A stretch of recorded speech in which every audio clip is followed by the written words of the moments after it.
देखो last class में हमने डिस्कशन किया था किसका, जो स्ट्रिंग था उस पर नोट्स, एंटी नोट्स और जो ओवरटोन और हार्मोनिक इन सब के बारे में डिस्कशन किया था। अब उस पर बेस्ड क्वेश्चन हम करते हैं। देखो पहला क्वेश्चन है, कह रहा था length of a string tied to 2 rigid supports is 40 centimetre, maximum wavelength of stationary wave produced on it. ऐसे देखो 2 एंड्स के बीच में एक स्ट्रिंग टाइड है और ये लेंथ है आपकी 40 सेंटीमीटर। तो भाई वेवलेंथ मैक्सिमम कब आएगी? The maximum wavelength will corresponds to the first overtone, sorry first harmonic, जो फंडामेंटल फ्रीक्वेंसी होगी उसमें ही सबसे मैक्सिमम वेवलेंथ आता है, माने कि ये वाला केस। इसके बाद तो आप देखोगे कि जो वेवलेंथ है वो डिवाइड होनी शुरू हो जाती है, तो सबसे मैक्सिमम वेवलेंथ यही आती है।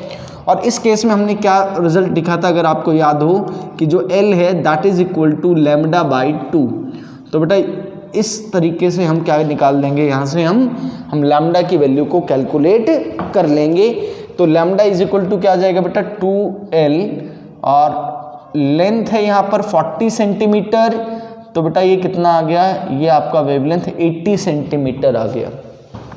जैसे जैसे हार्मोनिक्स बढ़ते जाएंगे, इनके बीच में लूप्स बढ़ती जाएंगी, वैसे वैसे जो आपका वेवलेंथ है वो डिक्रीज होता चला जाएगा। तो मैक्सिमम वेवलेंथ यहीं पर आएगी आपकी।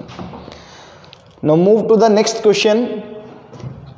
The string is vibrating in second overtone. तो ये हमने बताया था कि overtone is based on the possibility. Second overtone का मतलब second possibility after the fundamental frequency.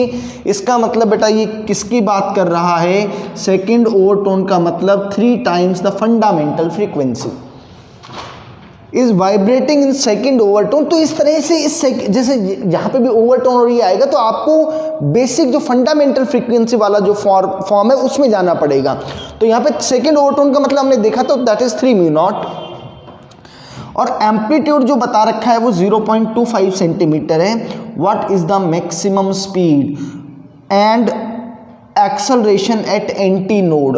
आपको बताना है कि एंटी नोड पर मैक्सिमम स्पीड और पार्टिकल की एक्सेलरेशन मैक्सिमम कितनी होने वाली है, ये चीज़ें आपको बतानी है। ठीक है बेटा। तो अब एक बात देखो भाई, जो मैक्सिमम स्पीड है ये फॉर्मूला तो हम जानते हैं, maximum speed is a omega, और जो मैक्सिमम एक्सेलरेशन आता है, मैक्सिमम एक्सेलरेशन आपने पढ़ा हुआ है वो क्या आता है, वो ए ओमेगा स्क्वायर आता है। तो अब आइडिया ये है कि आपको क्या कैलकुलेट करना है, आपको ओमेगा की वैल्यू पता होनी चाहिए कि ओमेगा कितना आता है। ठीक है, तो मैं यहाँ से रब कर लेता हूँ पहले इसको।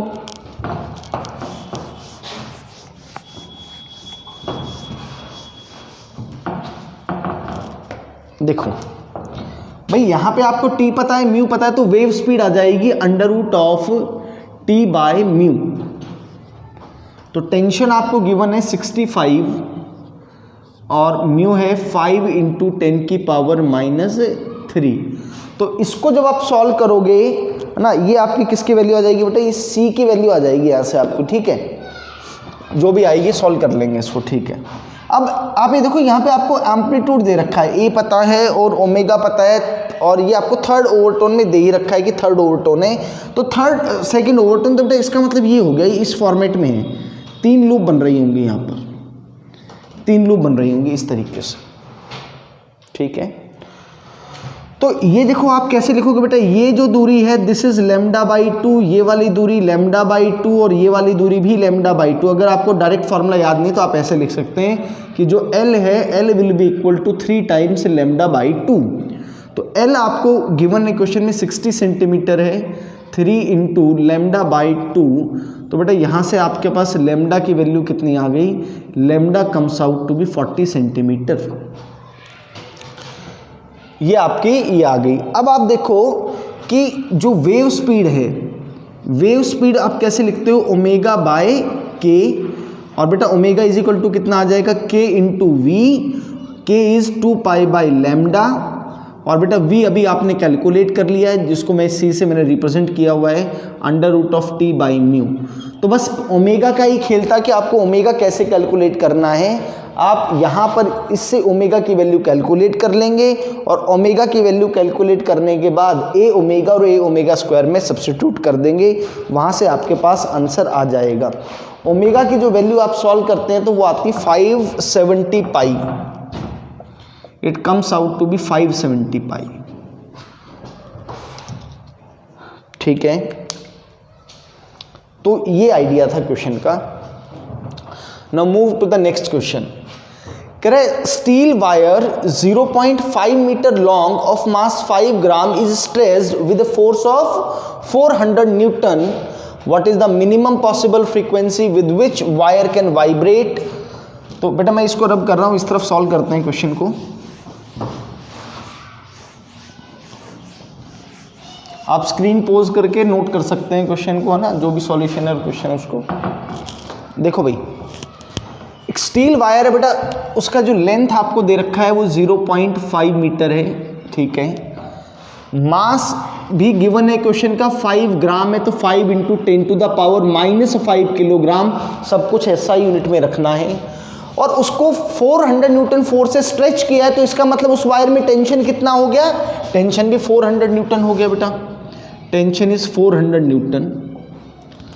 What is the minimum possible frequency with which wire can vibrate, यानी कि वो आपसे क्या पूछना चाह रहा है, वो आपसे फंडामेंटल फ्रीक्वेंसी पूछना चाह रहा है। तो बेटा फंडामेंटल फ्रीक्वेंसी का फॉर्मूला हमने लास्ट क्लास में देखा था, वो क्या होता है, C/2L। क्या होता है, C/2L। तो बेटा यहाँ पे देखो C की जगह तो आपको क्या लिखना पड़ेगा, √T/μ × 1/2L। तो बेटा ये सॉल्व कर लेते हैं, फंडामेंटल फ्रीक्वेंसी कितनी आती है देखते हैं। ये 400 और ये कितना होंगे 5 × 10⁻³ × 1/2 और लेंथ है बेटा 0.5। तो ये देखो आपका कितना होंगे 400 और बेटा ये ऊपर जाएगा तो 10⁻³ / 5 और ये तो बेटा 1 ही बन गया। अच्छा एक सेकेंड, ये हमने गलत कर दिया बेटा, ये हमें यहाँ पे क्या लिखना था, T/μ लिखना था ना, तो ये तो मास ही आया है, तो मास डिवाइडेड बाय लेंथ, तो ये 0.5 ऊपर भी जाएगा ना, × 0.5 भी रहेगा, तो 0.5 रहेगा। तो ये अल्टीमेटली, एक सेकेंड यहीं पे इसको दोबारा लिख देता हूँ, तो बेटा इसको ऐसे लिख दो, ये 10, इससे ये कैंसिल आउट हो गया, तो अंडर और 5 से 5 कैंसिल आउट हो गया बेटा। तो ये आपका कितना बन जाएगा 40 × 10⁻³ बेटा, और ये तो 1 बन ही गया × 1, तो ये आपका बनेगा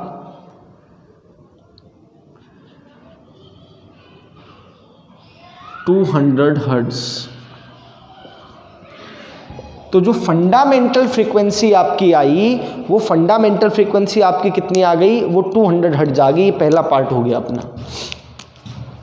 आगे देखो, यानी कि अब एक बात और समझ लो कि इसके बाद की जो भी फ्रीक्वेंसीज होंगी बेटा, चाहे वो सेकंड हार्मोनिक की, थर्ड हार्मोनिक की, या फर्स्ट ओवरटोन, सेकंड ओवरटोन, सब के सब इसी के इंटीग्रल मल्टीपल होने चाहिए। एक बात तो ये ध्यान रखना। अब अगला क्वेश्चन कह रहा है कि is it possible for the wire to vibrate with frequency of 1100 hertz. तो भैया आप जरा सेकंड पार्ट के लिए चेक करो, बी पार्ट के लिए चेक करो कि n = आप 1100 को 200 से डिवाइड करो, तो this is not an integer, ये एक इंटीजर नहीं आ रहा। इंटीजर नहीं आ रहा तो इसका मतलब यानी कि कैसे एग्जिस्ट करेगा, 200, 400, 600, 800, 1000 के बाद 1200, तो 1100 पे ये वाइब्रेट नहीं करेगा। फंडामेंटल फ्रीक्वेंसी का इंटीग्रल मल्टीपल नहीं है। ओके, नेक्स्ट क्वेश्चन कह रहा what is the highest overtone that a person can hear if he is capable of hearing up to 10,000 hertz. कह रहा अगर कोई आदमी 10,000 हर्ट्ज तक सुन सकता है तो उसका मैक्सिमम हाईएस्ट ओवरटोन क्या हो सकता है। तो आप डायरेक्ट ओवरटोन नहीं निकाल सकते, आप पहले फंडामेंटल फ्रीक्वेंसी निकालिए। तो आप देखिए 10,000 हर्ट्ज जो है वो फंडामेंटल फ्रीक्वेंसी का कौन सा इंटीग्रल मल्टीपल है। तो बेटा आप उसके लिए क्या करेंगे, 10,000 को डिवाइड कर देंगे आप अपने फंडामेंटल फ्रीक्वेंसी से, it comes out to be 50। इसका मतलब ये क्या है, 10,000 is 50 × μ0, so this is your 50th harmonic this is your 50th harmonic और ओवरटोन कौन सा है? 49th overtone. क्योंकि हमने देखा था कि ओवरटोन पहली जो फंडामेंटल फ्रीक्वेंसी थी उसके बाद की पॉसिबिलिटीज हैं, तो एक इसमें से कम करना पड़ेगा, दैट इज 49th ओवरटोन। तो जो मैक्सिमम ओवरटोन वो सुन पाएगा वो 49th ओवरटोन होगा। भाई करो नोट, ये क्वेश्चन रब कर देते हैं, फिर अगला क्वेश्चन करते हैं। तो अगर इसमें आपको फॉर्मूले याद हैं, थोड़ा सा आप प्रेजेंस ऑफ माइंड के साथ क्वेश्चन करते हैं ना, अटेंटिव होकर क्वेश्चन करते हैं, तो this chapter is very scoring है ना, सीधा फॉर्मूला बेस्ड क्वेश्चन है, कोई दिक्कत नहीं होगी इसमें आपको। चलो देखो बेटा, कह रहा है total length of A sonometer wire between two fixed ends is 110 centimetre. बेटा ये इन दो एंड से, मान लो ये ए है बेटा, ये बी एंड है, और ये जो टोटल लेंथ है, this total length is 110 centimetre. Okay, कह रहा है two bridges are placed to divide the length of the wire in the ratio 6:3:2। दो ब्रिज लगा दे बेटा, एक ये मान लो और एक ये मान लो, इस पॉइंट को सी बोल दो और इस पॉइंट को डी बोल दो, और ये कह रहे हैं कि ये किस रेशियो में इस लेंथ को डिवाइड कर देंगे? 6:3:2 में। तो मैं कहता हूं कि ये जो लेंथ AC जो आपका आएगा बेटा, दिस लेंथ AC, ये कैसे डिवाइड करोगे भाई? इसका टोटल हिस्से में इसका रेशियो कितना है? 6, टोटल 6 + 3 + 2 11, और टोटल लेंथ कितनी है? 110 सेंटीमीटर बेटा। तो it comes out to be 60 centimetre. जो लेंथ आपका CD आएगा 3 रेशियो में आ रहा है, तो 3/11 into 110 centimetre, it comes out to be 30 centimetre. And length of DB comes out to be 2/11 into 110 centimetre, which is equal to 20 centimetre. इन 3 parts की length आपको पता लग गई कि इन तीनों पार्ट का जो लेंथ है वो क्या है। ठीक है, अब देखो जरा आगे, यानी कि अब आप एक बात समझें बेटा, पहली बात तो ये समझो क्या कि A और C के बीच में, आप इसको ऐसे ट्रीट करो, AC के बीच में अलग वायर है, CD के बीच में अलग वायर है, और DB के बीच में अलग वायर्स हैं, है ना। ऐसे मानो A और C के बीच के वायर में आपको एक अलग तरीके से चीज़ों को देखना है, CD के बीच में अलग से और DB के बीच में अलग से। बट क्या क्या बातें आपको बहुत ध्यान रखनी है कि tension is same through out wire, पूरे वायर में टेंशन सेम रहेगी, टेंशन में कोई चेंज नहीं आएगा। अगली चीज़ कि मीडियम सेम है, मीडियम इज सेम, तो बेटा जो वेव स्पीड रहेगी आपकी, wave speed is also same. किसमें सेम कह रहा हूं बेटा मैं? तीनों जो पार्ट है, तीनों जो पार्ट है, कौन कौन से? AC, CD और DB, उनकी बात कर रहा हूं कि इन तीनों में टेंशन सेम है, तीनों के अंदर आपका क्या सेम है? वेव स्पीड सेम रहेगी, और फ्रीक्वेंसी तो सेम रहेगी, फ्रीक्वेंसी ऑल्सो सेम। और भाई देखो, फ्रीक्वेंसी सेम है, स्पीड सेम है, तो इसका मतलब ये भी समझ लो कि lambda is also same. Lambda भी आपका क्या रहेगा? लैम्डा भी आपका सेम रहेगा। अब हम एक काम करते हैं कि जो AC वाला पार्ट है, CD वाला पार्ट है, अच्छा पहले जरा क्वेश्चन तो समझ लो क्या कह रहे हैं। What is the minimum common frequency with which 3 parts can vibrate? Also calculate the ratio of number of loops formed in 3 parts. The tension in the wire is 400 Newton and mass per unit length is this. दो चीजें आपको और दे रखी हैं question के अंदर।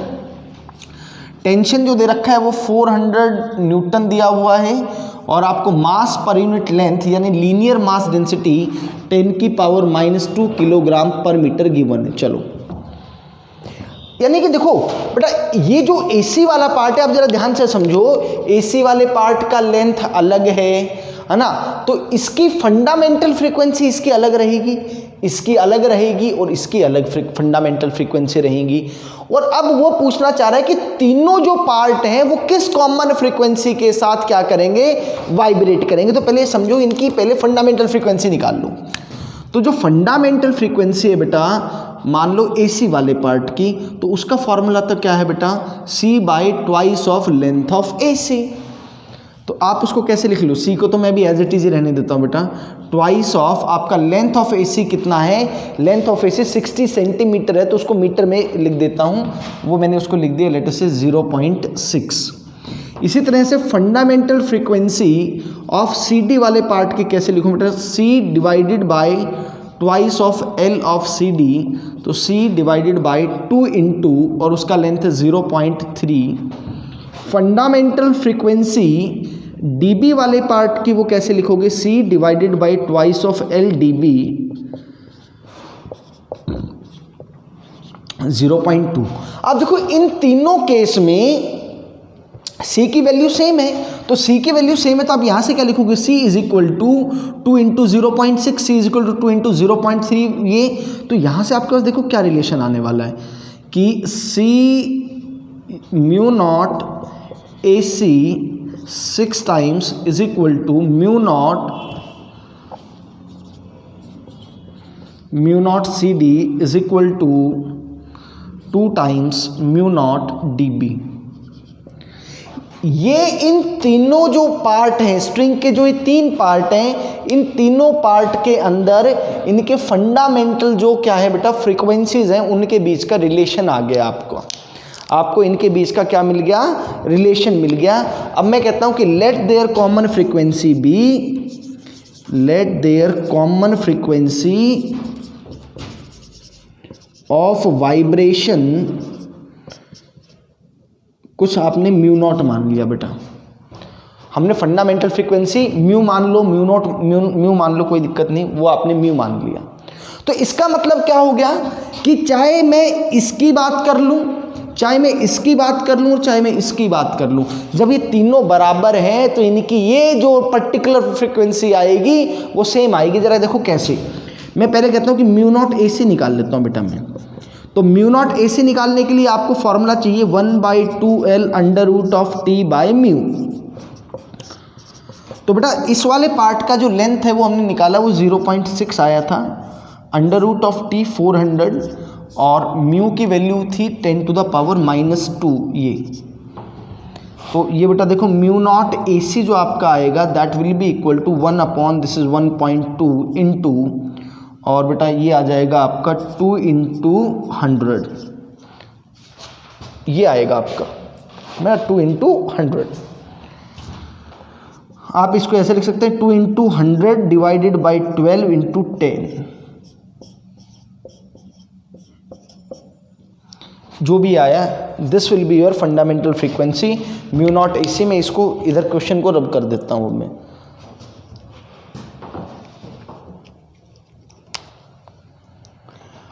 और fundamental frequency आ गई है, मैं इधर से रब कर रहा हूँ बेटा, देखो इसको।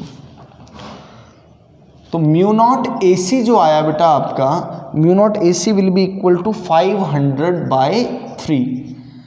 जो कॉमन फ्रीक्वेंसी आपकी आएगी, कॉमन फ्रीक्वेंसी या तो बेटा 6 times mu naught A C लिख दो, चाहे आप 3 times mu naught C D लिख दो, चाहे 2 times mu naught D B लिख दो, वो एक ही बात है। तो ये आएगा 6 टाइम्स म्यू नॉट ए सी जो आपने निकाला हुआ है 500/3, 3 2 6। तो ये जो कॉमन फ्रीक्वेंसी जिसके साथ ये बेटा क्या करेंगे वाइब्रेट, वो वाइब्रेशन क्या आ गया 1000 हर्ट्ज आ गया। यानी कि 1000 hertz will be the common minimum common frequency जिससे कि आपके तीनों पार्ट वाइब्रेट कर रहे होंगे। एक पार्ट और पूछा है, calculate the ratio of number of loops formed in 3 parts. जब आप कॉमन की बात करें तो आप देखो कि एसी का 6th फंडामेंटल फ्रीक्वेंसी है, 6th हार्मोनिक है, ये 3rd हार्मोनिक है और ये 2nd हार्मोनिक है। तो बेटा इसका मतलब ये भी है, ये हमने देखा था, अगर 1st हार्मोनिक होता है तो 1 लूप बनती है, 2nd हार्मोनिक होता है तो 2 लूप बनती हैं। तो यहाँ पे 6th हार्मोनिक है तो यहाँ पे 6 लूप बनी होंगी, यहाँ पे 3 लूप बनी होंगी और यहाँ पर 2 लूप बनी होंगी। तो आपसे पूछा था calculate the ratio of number of, तो क्या रेशियो आ जाएगा बेटा, जो नंबर ऑफ लूप्स बनी है वो 6:3:2, 6:3:2। तो ये तरीका है इस तरह के क्वेश्चंस को करने का कि कॉमन फ्रीक्वेंसी आप कैसे कैलकुलेट करें। आप अपनी तरफ से एक ट्राई ये भी जरूर करना कि mu naught C D calculate करना और फिर 3 times mu naught C D देखना, यू विल गेट 1000 आंसर। आपसे ये करके देख लेना, उससे भी आपका जो आंसर आएगा वो 1000 हर्ट्ज ही आएगा, उसमें कोई चेंज नहीं आएगा। So these are the some questions based on जो स्ट्रिंग पर जो आपके स्टेशनरी वेव्स बनती थी उस पे बेस्ड जो क्वेश्चंस थे। तो इस पे और क्वेश्चंस कुछ अलग से एक लेक्चर बनाएंगे जिसमें कुछ प्रीवियस ईयर क्वेश्चंस होंगे बेटा, उसमें करते रहेंगे और क्वेश्चंस। ये कुछ बेसिक आइडियाज दे दिए क्वेश्चंस को करने के। Now we will move to the next question, to the next part. जो नेक्स्ट पार्ट क्या है आपका, that is organ pipe. Vibrations on organ pipe.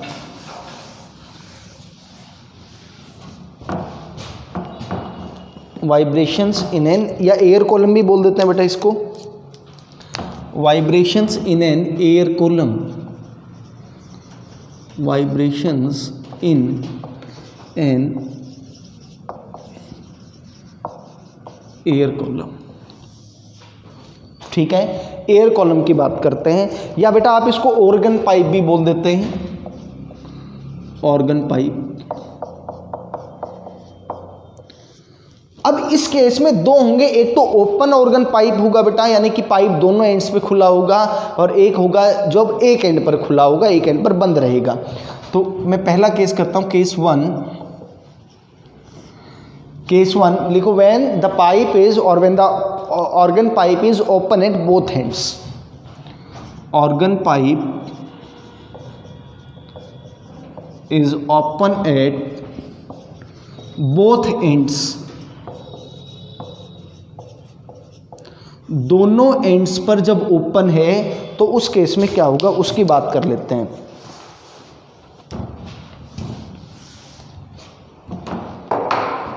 तो एक बात ध्यान रखना कि ओपन एंड्स पर, जब ओपन एंड है तो there must be antinodes at the open ends. Open ends पर बेटा क्या बनना चाहिए, ओपन एंड्स पर आपका एंटी नोड बनना चाहिए। तो देखो अब मैं पॉसिबिलिटी देखता हूँ। पहली पॉसिबिलिटी देखो, ये हमने एक ऑर्गन पाइप लिया, इस ऑर्गन पाइप की लेंथ हमने क्या मान ली बेटा, लेंथ L मान ली। अब लेंथ L मान ली तो आप क्या चाहते हो, यहाँ पर एक एंटी नोड हो, यहाँ पर एक एंटी नोड हो, तो दो एंटी नोड के बीच में एक नोड का होना जरूरी है। तो इस तरह की स्टेशनरी वेव आपकी बनेगी। ये तो एंटी नोड और नोड के बीच की दूरी, एंटी नोड और नोड के बीच की दूरी, इसको बेटा λ1/4 लिख देता हूं, इसको λ1/4 लिख देता हूं। आप ऐसे लिख सकते हो इसको। और आप ऐसे भी देख सकते थे कि दो एंटी नोड के बीच की जो टोटल दूरी है वो λ1/2 हो गई। तो आप यहां पे देखो क्या लिखोगे, L बराबर जो टोटल लेंथ L है वो किसके इक्वल हो गया, λ1/2। तो λ1 इज इक्वल टू तो 2L हो गया बेटा। स्पीड यहाँ पे हमने क्या मान ली, मीडियम में स्पीड क्या है, c स्पीड अगर है तो बेटा इसके कॉरस्पॉन्डिंग जो आपकी फ्रीक्वेंसी आ गई, जिसको हम फंडामेंटल फ्रीक्वेंसी बोलेंगे, that will be equal to c/λ होता है, और लैम्डा की वैल्यू किसके इक्वल है, 2L। ये आपकी फंडामेंटल फ्रीक्वेंसी है। This is the lowest possible frequency. और इसको साथ साथ ही लिख देता है बेटा, यहाँ पे मैं लिख देता हूँ इसको, ये आपकी fundamental frequency,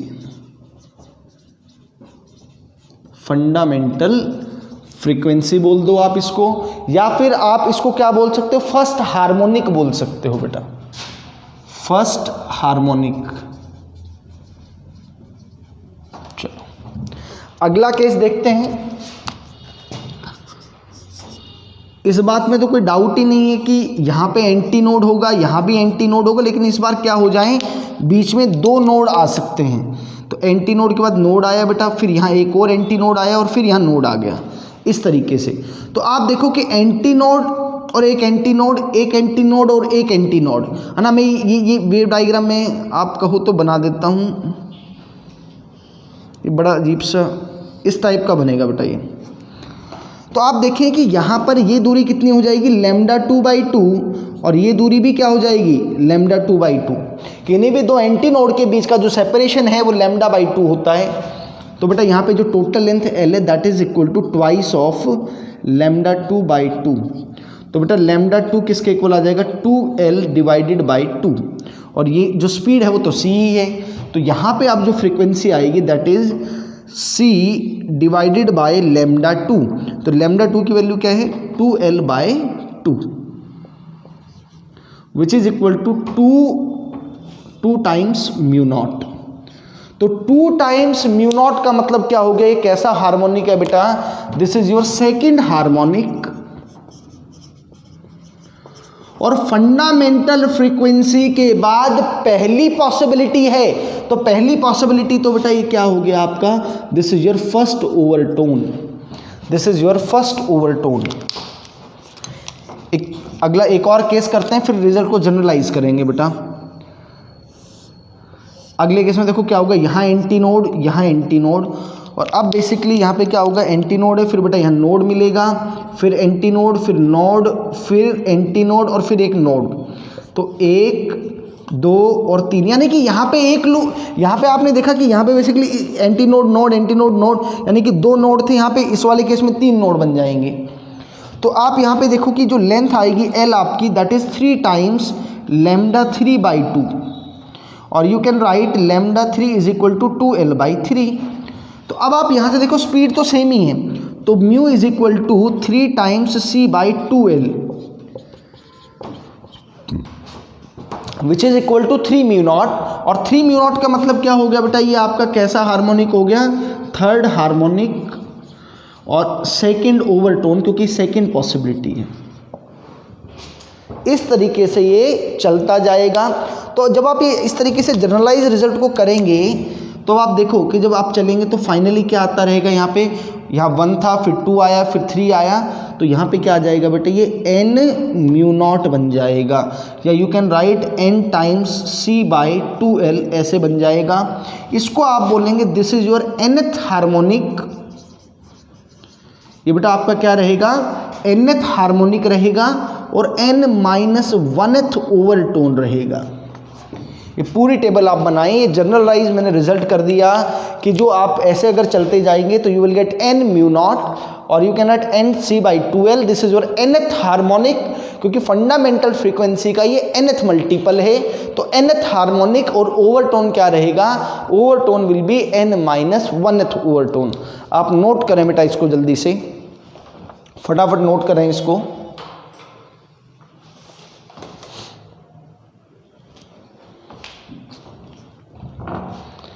so this is the case of, तो आप देखेंगे कि ये वाला जो केस आया है बेटा आपका, ये केस बिल्कुल वैसा ही आ गया जैसा कि आपका स्ट्रिंग वाले केस में आया था ना। बिल्कुल सिमिलर टाइप ऑफ रिजल्ट्स मिल रहे हैं आपको, कोई नया रिजल्ट नहीं आ रहा है, बिल्कुल सिमिलर टाइप के रिजल्ट हमने जो स्ट्रिंग वाला जो केस था उसमें ये रिजल्ट्स किए थे।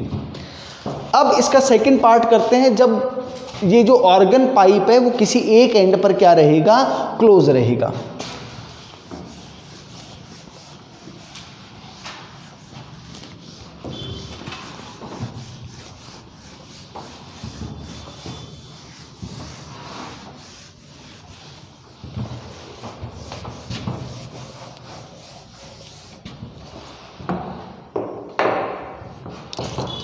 Case 2 is pipe is closed at one end, किसी एक एंड पर पाइप क्लोज रहेगा आपका। तो भाई जहां जिस एंड पर है ना, जो ओपन एंड रहेगा वहां पर तो किसकी फॉर्मेशन होगी, एंटी नोड की, और जो क्लोज एंड है वहां पर नोड की फॉर्मेशन होगी। तो पहला पॉसिबिलिटी बेटा इस तरीके से, ये आपका ऑर्गन पाइप है, लेंथ L है। तो देखो सबसे पहली पॉसिबिलिटी तो यही बनेगी कि यहाँ पर एंटी नोड और यहाँ पर नोड, और ये इस तरीके से वेव बन जाए आपकी, है ना, स्टेशनरी वेव लाइक दिस। तो देखो एंटी नोड और नोड के बीच की जो दूरी है दैट इज λ/4। तो बेटा और ये टोटल लेंथ L है, तो L इज इक्वल टू क्या कहलाएगा, λ1/4 बेटा। तो λ1 is equal to 4L, speed आपकी c। तो आप यहाँ पे देखो कि जो फ्रीक्वेंसी आपकी आएगी, frequency will be equal to c/4L। यही मैं इसको फंडामेंटल फ्रीक्वेंसी बोलता हूँ, म्यू नॉट बोल देता हूँ बेटा इसको। This is your fundamental frequency.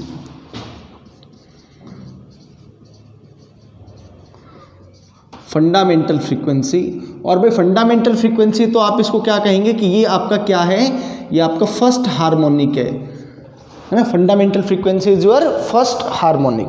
चलो अगला केस देखो।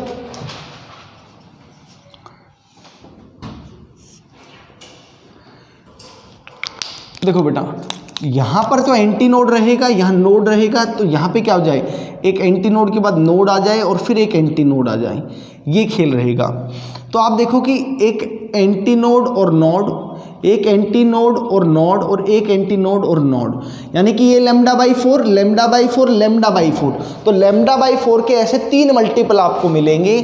तो ये जो टोटल लेंथ एल है, this is 3 times lambda 2 by 4। बहुत कमाल का रिजल्ट आने वाला है। Lambda 2 is equal to 4L by 3। जो स्पीड है वो तो सी ही है बेटा।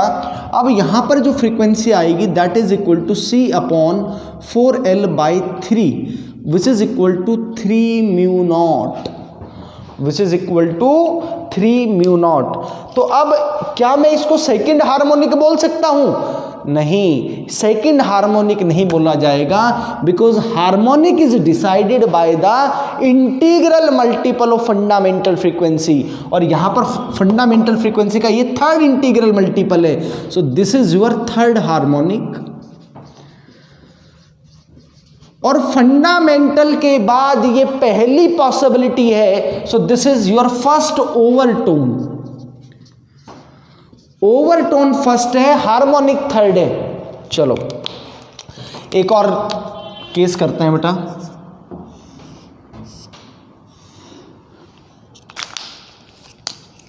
यहां पे एंटी नोड ही रहेगा, यहां नोड रहेगा। ये देखो यह node, anti node, node, anti node, तो 1 2 3 4 और 5। तो बेटा यहाँ पे जो टोटल लेंथ एल है दैट इज, ये वो टोटल लेंथ कितनी आ जाएगी बेटा, आपकी आएगी 5 टाइम्स लैम्डा 3 बाई 4। तो यहाँ से जो लैम्डा 3 आया दैट इज 4L बाई 5। तो स्पीड सी ही है, तो यहाँ पे फ्रीक्वेंसी क्या आएगी, देखो it will be equal to 5C by 4L which is equal to 5 mu naught. 5 mu naught का मतलब बेटा क्या हुआ, this is your fifth harmonic. ये आपका फिफ्थ हार्मोनिक है, लेकिन फंडामेंटल फ्रीक्वेंसी के बाद ये पॉसिबिलिटी सेकंड ही है, तो सेकंड ओवरटोन। तो आप देख रहे हैं कि क्या हो रहा है, पहले के बाद दूसरा हार्मोनिक मिसिंग है, फिर तीसरा आया, फिर तीसरे के बाद फोर्थ हार्मोनिक मिसिंग है ना। आप यहाँ पे देखो कि यहाँ बीच में क्या रहा, सेकंड हार्मोनिक मिसिंग, गुमशुदा है ना, सेकंड हार्मोनिक मिसिंग। यहां पे आप देखोगे कि अब क्या हो गया, फोर्थ हार्मोनिक मिसिंग, फिर आपको फिफ्थ मिल गया। अब फिफ्थ के बाद सिक्स्थ हार्मोनिक आपको मिसिंग मिलेगा, sixth harmonic missing, sixth harmonic missing, फिर आपको सेवंथ मिलेगा, फिर 8 नहीं मिलेगा, माने आपको जो इवन हार्मोनिक्स हैं वो एब्सेंट रहेंगे यहाँ पर, वो यहाँ पर आपको नहीं मिलने वाले।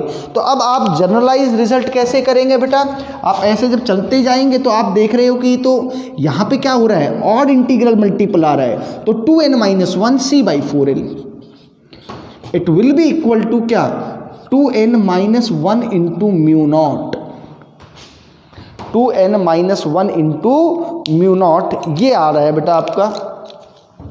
तो ये हार्मोनिक तो कौन सा हो जाएगा, 2n-1th हार्मोनिक। और अगर ओवरटोन की बात करें तो ये ओवरटोन कौन सा होगा, n-1th ओवरटोन। अब ये बात आपको समझनी पड़ेगी।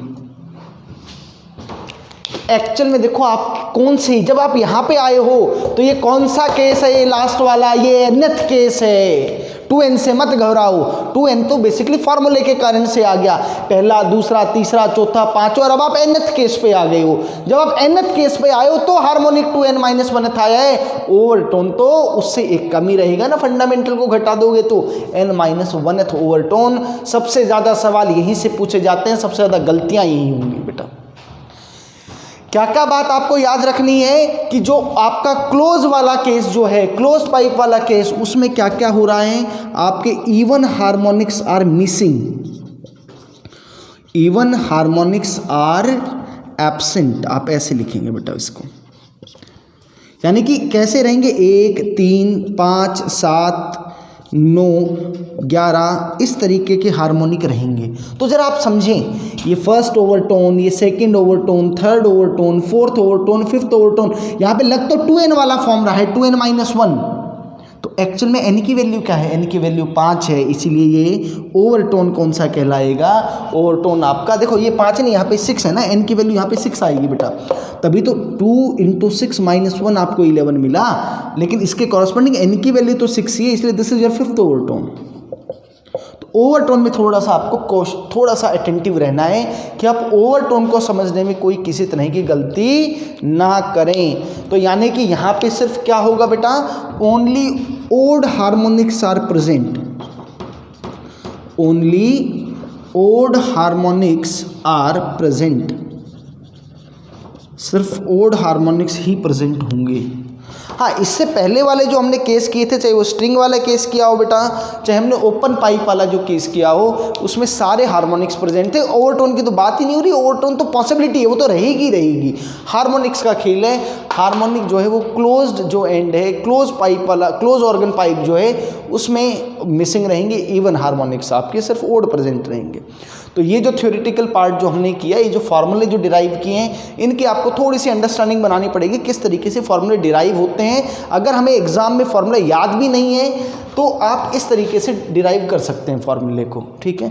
अब बड़ा आसान सा रहेगा, बहुत आसान सा चैप्टर है, इस पर बेस्ड जो क्वेश्चन है वो हम करेंगे, नेक्स्ट क्लास में हम वो क्वेश्चन करेंगे।